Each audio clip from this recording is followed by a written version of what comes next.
রশি লাগলে রশি নে, হাসিনারে ফাঁসি দে। এই হাসিনাকে আমরা বাংলাদেশে ফিরিয়ে এনে ফাঁসি দেওয়ার মাধ্যমে সকল যে গণহত্যা সে চালিয়েছে, এই যে গণহত্যা জাতিসংঘ দ্বারা স্বীকৃত একটা গণহত্যা, জেনোসাইড হয়েছে, সেই জেনোসাইডের আমরা বিচার করব ইনশাআল্লাহ। আমাদের সামাজিক যোগাযোগ মাধ্যম সহ বিভিন্ন জায়গায় খুনি হাসিনা, যে দিল্লিতে পলাতক খুনি, সেই খুনি বলার চেষ্টা করছে সে নাকি আবার ফেরত আসবে, এবং তার কিছু দোসররা যারা বিভিন্নভাবে আমাদের দেশের ভেতরে লুকিয়ে রয়েছে, তারা ঝটিকা মিছিল করে বিভিন্নভাবে জানান দেওয়ার চেষ্টা করছে তারা বাংলাদেশের রাজনীতিতে আবার প্রতিষ্ঠিত হতে চায়। আমি আপনাদেরকে কথা দিতে চাই, ইনশাল্লাহ বাংলাদেশে আর কোনোদিনও ফ্যাসিবাদের প্রতিষ্ঠা হওয়ার কোনো সুযোগ নাই, এই কথা আমি আপনাদেরকে দিতে চাই। অতীতেও আমরা যখন খুনি স্বৈরাচারী হাসিনার বিরুদ্ধে আন্দোলন সংগ্রাম করেছি, আমাদের ঢাকা শহরে আমার কিছু দামাল ছেলেপেলে আছে, আমার সাথে তখন মিছিল করত আর স্লোগান দিত, ফাঁসি ফাঁসি ফাঁসি চাই, খুনি হাসিনার ফাঁসি চাই। তখনও আওয়ামী লীগ সরকার ক্ষমতায়, হাসিনা সরকার ক্ষমতায়। এবং 2024-এর 6 আগস্ট যখন আমি কারামুক্ত হয়ে আবার রাজপথে ফেরত আসি, সেই দামাল ছেলেদের নিয়ে ঢাকা শহরের অলিগলিতে স্লোগান দিয়েছি, রশি লাগলে রশি নে, হাসিনারে ফাঁসি দে।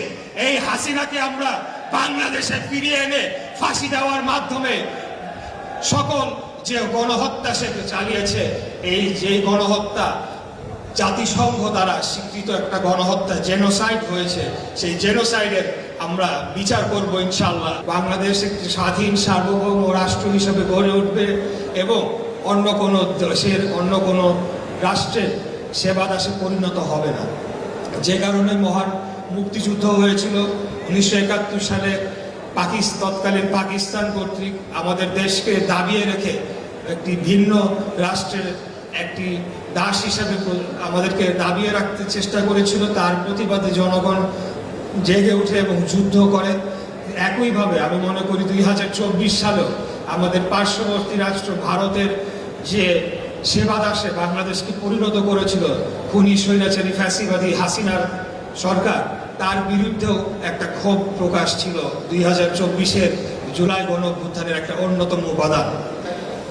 যে জুলাইয়ের প্রত্যেক শহীদ 843 জন গ্যাজেটভুক্ত যারা শহীদ হয়েছেন, এর বাইরেও অনেকেও আমরা ধারণা করি যে এখন পর্যন্ত তালিকাভুক্ত করা যায়নি, তথ্যের অভাবে হোক বা যে কোনো কারণেই হোক।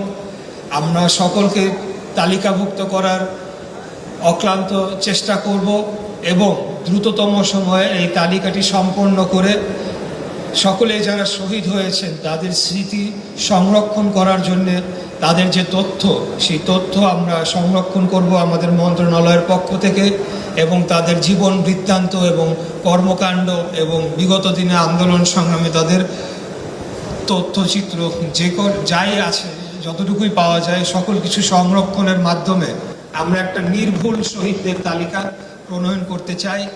খুনি স্বৈরাচারী ফ্যাসিবাদী হাসিনার বিরুদ্ধে এবং তার দীর্ঘ 17 বছরের খুন হত্যা এবং অত্যাচার, নির্যাতন, জুলুমের বিরুদ্ধে যে পুঞ্জীভূত ক্ষোভ জনগণের মাঝে জমা হয়েছিল, সেটির বিস্ফোরণ ঘটেছিল এবং ছাত্র জনতা দলমত নির্বিশেষে এক কাতারে তারা রাজপথে নেমে এসে স্বৈরাচারের পতন ঘটিয়েছিল। আপনার স্বপ্নগুলো আকাশ ছুবে প্রবাসীর হেলিকপ্টারের মাধ্যমে। বিয়ে, জন্মদিন অথবা যে কোনো বিশেষ প্রয়োজনে হেলিকপ্টার ভাড়া করতে যোগাযোগ করুন স্ক্রিনে দেয়া নাম্বারে। প্রবাসীর হেলিকপ্টার, নিরাপদ ও সাশ্রয়ী বাহনের বিশ্বস্ত নাম।